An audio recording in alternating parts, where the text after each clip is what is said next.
నమస్తే. Welcome to Suman TV. నేను మీ యామిని. ప్రస్తుతం మనతో ఉన్నారు ప్రముఖ ఆధ్యాత్మికవేత్త, జ్యోతిషరత్న కోనాల భాగ్యలక్ష్మి రెడ్డి గారు ఉన్నారు. అమ్మతో మాట్లాడి మనకున్న సందేహాలను అడిగి తెలుసుకుందాం. అలానే ఈ మే నెలలో 12 రాశుల వారికి ఏ విధంగా ఉంటుంది, ఈ విషయాలు కూడా అడిగి తెలుసుకుందాం. నమస్తే అమ్మా. నమస్తే అమ్మా. అమ్మ, ఈ మే నెలలో అసలు తులారాశి వారికి ఏ విధంగా ఉంటుందమ్మా? అలానే వీళ్ళకి సంబంధించిన పరిహారాలు కూడా మాకు తెలియచేయండి. తప్పనిసరిగా అమ్మా. ముఖ్యంగా ద్వాదశ రాశుల వారి గురించి చెప్పుకునే ముందు మొట్టమొదట మనం చేయాల్సింది ఏమిటంటే కనుక ఈ మాస ఫలాలు అంటే 1/5/2024 నుంచి 31/5/2024 వరకు ఈ మాస ఫలాలు కార్యక్రమంలో మార్పులు చేర్పులు ఉంటాయి. గ్రహాల యొక్క ప్రయాణాలు ఉంటాయి. ఆ ప్రయాణాల గురించి తెలుసుకున్నాక మనం ద్వాదశ రాశుల వారి గురించి మాట్లాడుకుందాం. మొట్టమొదట మనకి మే 1వ తారీఖున గురుడు వృషభ రాశిలోకి ప్రవేశిస్తున్నాడు. ఆ తర్వాత మే 11వ తారీఖున బుధుడు మేషరాశిలోకి ప్రవేశిస్తున్నాడు. తర్వాత చూస్తే మే 14వ తారీఖున రవి వృషభ రాశిలోకి వృషభ సంక్రమణం జరుగుతుంది. ఆ తర్వాత మే 19వ తారీఖున శుక్రుడు వృషభంలోకి ప్రవేశిస్తున్నాడు. తర్వాత మే 31వ తారీఖున బుధుడు వృషభంలోకి ప్రవేశిస్తున్నాడు. అందువలన ఈ యొక్క గ్రహాల యొక్క గతుల వలన ద్వాదశ రాశుల వారికి ఉండేటటువంటి యోగాలు, మంచి అద్భుతమైనటువంటి అదృష్టాలు, వీటిలన్నింటి గురించి మనం పరిశీలిద్దాం. వక్రతుండ మహాకాయ కోటి సూర్య సమప్రభ నిర్విఘ్నం కురు మే దేవ సర్వకార్యేషు సర్వదా ఓం గం గణపతే నమః అని ప్రతి నిత్యము వినాయకుడిని ఆరాధన చేస్తేనే ఈ తులారాశి వారికి మే నెల బాగుంటుంది. ఆ విషయంలో ఏ విధమైనటువంటి మొహమాటం లేకుండా చెప్తున్నారు. కారణం ఏమిటంటే కనుక ఈ తులారాశి వారికి మనకి సంబంధించి గోచార చంద్రుడు 3వ ఇంట ఉన్నప్పటికీ కూడా మనకి 5th హౌస్లో శని భగవానుడు, తర్వాత అంటే షష్టమంలో చెప్పాలంటే కనుక కుజుడు, రాహువు, బుధుడు ఉండడం, సప్తమంలో చూస్తేనేమో శుక్రుడు, గురుడు, రవి. సప్తమంలో చూసినట్లయితే కనుక శుక్రుడు, గురుడు, రవి, కానీ గురుడు అష్టమంలో కొడుతున్నాడు. అందువల్ల గురుబలం తగ్గుతుంది. తర్వాత చూసినట్లయితే కనుక మనకి ద్వాదశంలో కేతువు. ఈ ద్వాదశంలో ఉన్న కేతువుకి అధిష్టాన దేవత గణపతి. అందువల్ల గణపతి ఆరాధన ప్రతి పనికి ప్రతి నిమిషము మీరు చేస్తేనే మీకు ఈ నెల కలిసి వస్తుంది. లేకపోతే కనుక ఎక్కడ వేసిన గొంగళి అక్కడే ఉన్నట్టు ఉంటుంది. రాజకీయంగా ఉండండి, రియల్ ఎస్టేట్ రంగంలో ఉండండి, వ్యాపారంలో ఉండండి, వృత్తుల్లో ఉండండి, ఎందులో ఉన్నప్పటికీ కూడా మీకు కలిసి రావాలంటే గణపతిని గట్టిగా పాదాలు పట్టుకోవడం, ఆ విషయం మర్చిపోకండి. తర్వాత విషయానికి వద్దాం.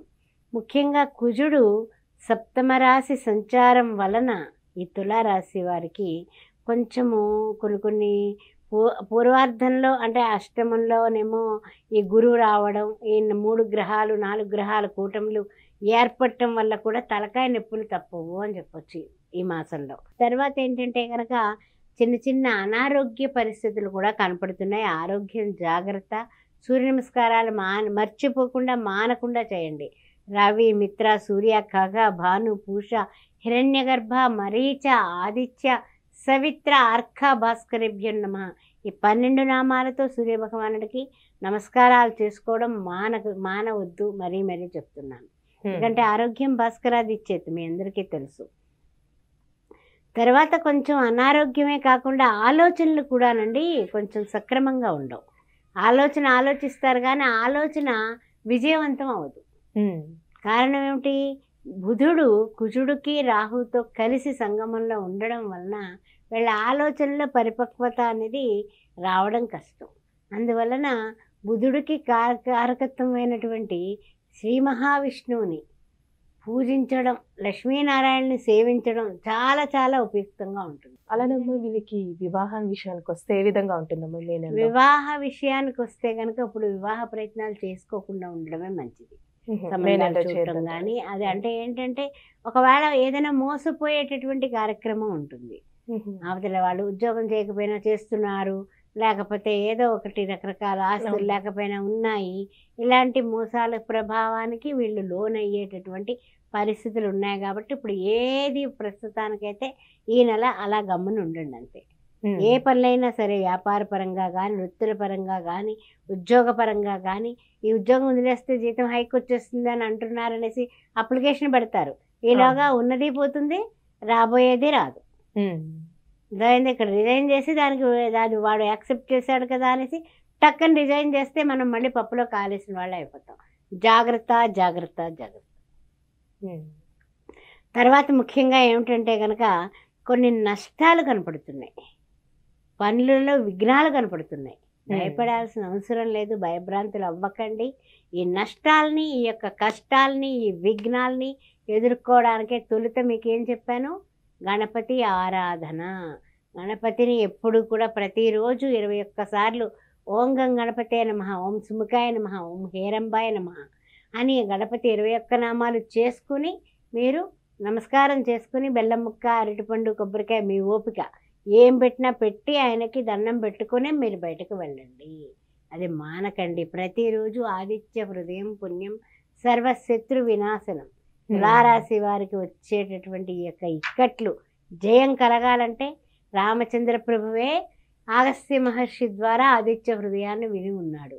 అందువల్ల ఆదిత్య హృదయాన్ని ప్రతిరోజు వినండి, చదవండి. వీళ్ళకి ఆర్థికంగా ఏ విధంగా ఉండొచ్చు మే నెలలో? కొంచెం ఆర్థికంగా కూడా అంతంత మాత్రమేనమ్మా. ఉద్యోగస్తులకి జీతాలు వస్తాయి, వ్యాపారస్తులకి ఓ మాదిరిగా ఉంది, నడుస్తుంది అంతే. అంతేగాని గొప్ప గొప్పగా ఏమి ఇక అద్భుతాలు జరుగుతాయి, ఆ వండర్స్ జరుగుతాయి అనే విషయం ఇక్కడ కాస్త తగ్గిందని చెప్పొచ్చు. కారణం ఏంటి, ఎక్కడైనా ఏదైనా వస్తువులు మర్చిపోవడం, దానివలన కూడా వస్తు నష్టం కలుగుతుంది కదా. టైం బాగోనప్పుడు మనం ఏది కూడా కలిసి రాదంటాం కదా, అలాంటి పరిస్థితుల్లో ఇక్కట్లో ఉన్నారు వీళ్ళు అని చెప్పచ్చు. ఇంకా చెప్పాలంటే కనుక కొన్ని చెల్లింపులు గవర్నమెంట్ వారికి ఏదైనా చెల్లించాలి, పన్నులు అలాంటివి, వాళ్ళ నుంచి నోటీసులు కూడా అందుకునే అవకాశాలు కనపడుతున్నాయి వీళ్ళకి. అందువల్ల జాగ్రత్తగా ఉండండి. జాగ్రత్తగా ఇదివరకు పొదుపు చేసిన ధనం ఉంటే ఖర్చు పెట్టేటటువంటి కాలం ఆసన్నమైంది అనే విషయాన్ని గుర్తుపెట్టుకోండి. తర్వాత ఇంకా ముఖ్యంగా ఏంటంటే అవసరాలకి దూరం, అంటే ఏమిటంటే ఏదైనా సరే వృత్తి ఉద్యోగాల్లో ఉన్నవాళ్ళు టెన్షన్స్ తీసుకోవడం వల్ల కూడా చిన్న చిన్న అనారోగ్య సమస్యలు ఎక్కువ అయ్యేటటువంటి విషయం కనపడుతుంది. తర్వాత ఏంటంటే ఎన్ని సమస్యలున్నా కూడా అదనపు బాధ్యతలు వచ్చి మీకు పడతాయి. ఉద్యోగంలో ఉంటారు, వేరే అదనపు వాడు ఎవరో సెలవులో వెళ్ళారు, అది కూడా నువ్వే చూడు. సపోజ్ ఈ తులారాశిలో ఉన్న వాళ్ళు లాయర్లు ఎక్కువ ఉంటారు, జడ్జిలు ఎక్కువ ఉంటారు. అందువల్ల వాళ్ళకి అదనపు బాధ్యతలు కూడా వచ్చేటటువంటి అవకాశం ఉంది. తర్వాత ఏంటంటే కనుక ఏది ఏమైనా సరే ఎన్ని సమస్యలున్నా కూడా కర్తవ్యం దైవ మాన్నికం అని కర్తవ్యానికి అంకితమైతే మీ సక్సెస్ రేటు పెరుగుతుంది. తర్వాత ముఖ్యంగా ఏమిటంటే కనుక ప్రతిరోజు విడవకుండా మానకుండా దైవ దర్శనం, ఏదో దేవుడు, వినాయకుడు అయి ఉండొచ్చు, ఆంజనేయ స్వామి అయి ఉండొచ్చు, దుర్గాదేవి అయి ఉండొచ్చు, వెంకటేశ్వర స్వామి అయి ఉండొచ్చు, దైవ దర్శనం ఎక్కువ సార్లు చేసుకోవడానికి ప్రయత్నం చేయండి. పరిహారం అంటూ ఏం చేస్తే మంచిదమ్మా వీళ్ళకి? పరిహారం అంటూ మనం చేసేది ఏమిటంటేనమ్మా, ముఖ్యంగా మహాలక్ష్మీదేవిని పూజించి ఆరాధించడం.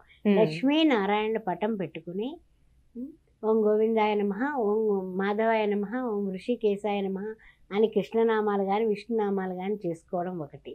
తర్వాత ఇంకొక ట్రెండ్ ఏంటంటే శ్రీ మహాలక్ష్మీదేవిని మహాలక్ష్మీ చ విద్మహే విష్ణు పత్ని చ ధీమహి తన్నో లక్ష్మి ప్రచోదయాత్ అనే అమ్మవారిని పూజించడం, శుక్రవారాలు నిష్టగా పూజించడం, శనివారాలు అన్నదానం చేయడం చేస్తే వీళ్ళు కాస్త గట్టెక్కుతారు. చాలా చక్కగా తెలియజేస్తారమ్మా, ధన్యవాదాలు. శ్రీమాత్రే నమః. ఆస్ట్రో భాగ్యలక్ష్మి అని ఈ ఛానల్ని సబ్స్క్రైబ్ చేశారా? చేయకపోతే వెంటనే చేయండి, మన వాళ్ళందరికీ షేర్ చేయండి. ప్రతిరోజు కూడా రకరకాల మంచి విషయాల మీద వార ఫలాలు, ఈ యొక్క మాస ఫలాలే కాకుండా 2500 వీడియోలు ఆస్ట్రో భాగ్యలక్ష్మి ఛానల్లో ఉన్నాయి. అవన్నీ కూడా మీరు యూట్యూబ్లో చూడొచ్చు. ఆ విషయాన్ని గమనించండి. జాతకాల గురించి పరిశీలన కోసం, పొంతనల కోసం కూడా నన్ను సంప్రదించవచ్చు. 9866034439కి మీరు కాల్ చేయొచ్చు. అంతేకాకుండా ఇంకొక ముఖ్యమైన విషయం ఉంది. శ్రీ సౌభాగ్య మ్యారేజ్ బ్యూరోని గత 16 సంవత్సరాలుగా రన్ చేస్తున్నాము. తొందరలో 17వ సంవత్సరంలో అడుగుపెట్టబోతున్నాము. అందుకని మీకు ఎవరికైనా వివాహానికి పెళ్లి సంబంధాలు కావాలన్నా, కుంభ వివాహాలు, కదిలి వివాహాలు చేయించాలన్నా నన్ను డైరెక్ట్గా మీరు కలవచ్చు, సంప్రదించవచ్చు. తార్నాకలో ఒక ఆఫీస్ ఉంది, దిల్సుఖ్ నగర్లో ఒక ఆఫీస్ ఉంది, 16 ఏళ్ళగా చక్కగా వివాహాలు చేస్తున్నాము. అందువల్ల మీరు ప్రతి విషయంలోని కూడా నాతో డైరెక్ట్గా సంప్రదించవచ్చు. మరి మీరు ఈ విషయాల కోసం మీ బంధువులకు కానీ మిత్రులకు కానీ ఎవరికైనా అవసరం ఉంటే వెంటనే నన్ను సంప్రదించగలరు. ఓం శ్రీ మాత్రే నమః.